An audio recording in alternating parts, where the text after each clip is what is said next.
watching and thanks for subscribing. Today I'm going to tell you very quickly about what you can grow in your vegetable garden even if you don't have full sun. So I live in Connecticut and it's March and we're starting to think about what we want to grow in our gardens. I have 8 raised beds out back, fenced in. It started with 1 right up against the wood line, and I grow everything from strawberries to raspberries, peppers, tomatoes, lettuce, onions, carrots, garlic, all the herbs you can think of, potatoes, squash, pumpkins, and I'm even going to do watermelons this year. And so many people have been asking me, I don't get full sun. Is it a lost cause? Should I just not grow? Yes. No, it's not a lost cause. Yes, it is much easier to grow if you have full sun, but it doesn't mean you can't do it if you have, as long as you have some sun. My garden sits right up against the woods. And on the north side, it's on the abutting the woods. On the south side, it's alongside. It's open, which is great. And there's trees over here and trees over here. So I'll show you what I do when we go out there, but you can still grow. Don't give up. There are certain things you can grow that are more tolerant of shade. Asparagus, for example, normally goes totally crazy and wild, and a lot of people stay away from it because they don't want it taking over their gardens. Well, if you don't have full sun, it's not going to go as crazy and wild. You can plant it and still be successful. It's planted in one of the shadier sections of my yard or of the garden, and it's doing just fine. Also, there are things like ramps that grow in the wild in Connecticut and are delicious, but they grow in the understory. So you can plant those in the shade, and you can buy those at Earth Tones. I've seen them at Earth Tones, which is a nursery in Connecticut for natives. Lettuce, a lot of the cool season stuff, all the brassicas, you can do those really in a little bit of shade. What else have I done? All the lettuce, arugula, kale. I've even grown carrots in the shadier sections. Lots of flowers you can still do, so there's lots of options. But there's no better way than to go out and check it out ourselves. So let's go out in the garden. So this is my fenced in garden. I am on let's see, what side am I on? East, west, north. I'm on the west side. The wood side is the north side.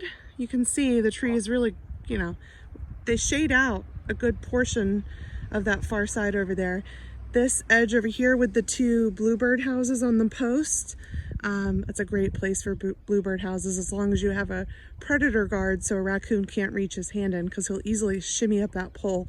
But it's overlooking this big open grass area, so it's a great place for bluebird nests. Sorry, I digress.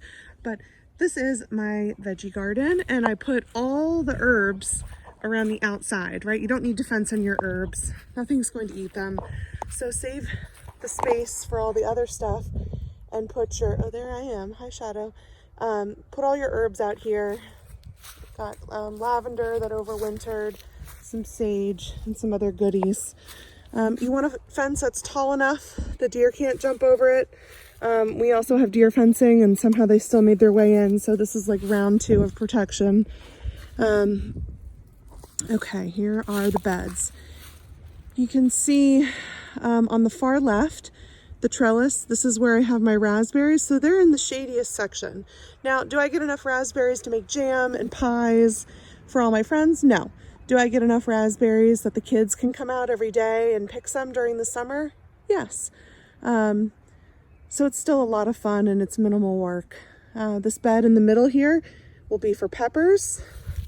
So as we go this way, I put the vegetables that need more sun. So this is my sunniest bed because it's furthest away from the tree line and it's closest to the south side. So this is where I put my tomatoes, and I put cucumbers down at the end. Cucumbers and tomatoes are both heavy feeders, so you need to separate them a little bit. And I put a buffer of like lettuce or beans, which are nitrogen fixing, in between them. And the cucumbers can grow up the trellis, so I'm increasing my real estate there with where they grow and reaching up for the sun. Now, I also took advantage of this little sunny corner, and I put a bed there and a bed down there at the end.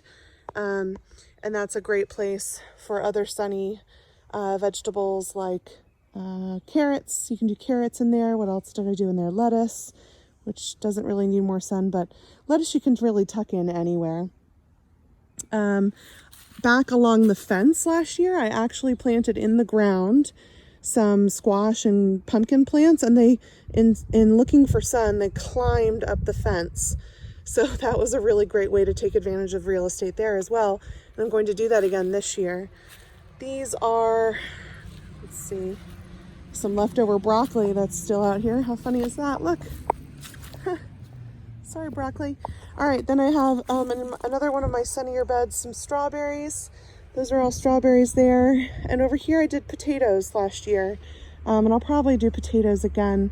So, you know, it's still possible to grow in an area that's not as sunny as everyone says it needs to be. You just have to lower your expectations a little bit and understand that, you know, you might have more problems that you wouldn't have otherwise, but it's still totally worth it. It's still a lot of fun. I put, actually the asparagus is just on the other side of the fence over here in a shady spot, and I get plenty. And then I have the ramps on the outside over there as well. The native Allium triconium, I think is the botanical Latin name. I'm trying to use more of those instead of common names, because common names are confusing. And in here I actually put, in these two beds, this is a great idea for flower lovers, I put tulips. I put tulip bulbs in, I don't know, maybe 500 of them or so, about an inch apart. And I'll harvest them as an annual in the spring when they come up, and then use the beds for vegetables in the summer.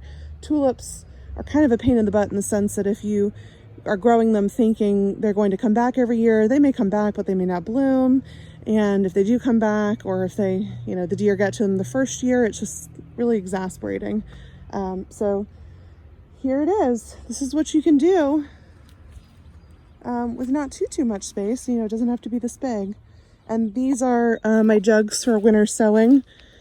I have native perennial seeds planted in there, and those are little mini greenhouses. Check my other videos to see a video on how to do that. Thanks for watching. Happy gardening.